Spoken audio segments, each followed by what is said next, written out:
I teach 2 periods of agriculture biology, and then I teach a period of veterinary science.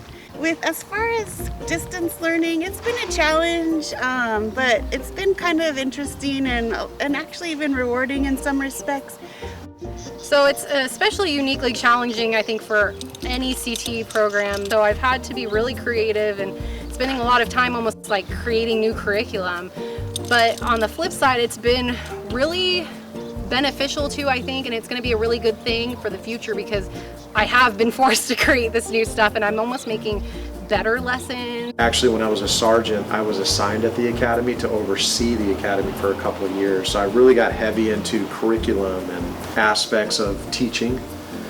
But let me just say, teaching high school kids is a lot different, obviously, because you're dealing with teenagers who are not sure what they want to do in life. And the unique perspective I have is I'm a dad. There's a lot of other things I could be doing right now.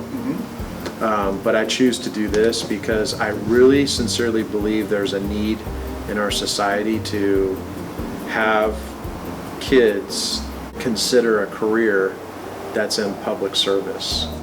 It's been really challenging. It's been really challenging. I can still cover the same concepts, but just, from a different approach. One of the things that I like to focus on and I'd like to teach them from like day one, just to be flexible. I'm teaching them that mentality that it doesn't matter what they throw at you, you just need to adapt, you need to be flexible. So they'll be fine, absolutely. I have no questions about that. I know the students want to come back just as much as we do.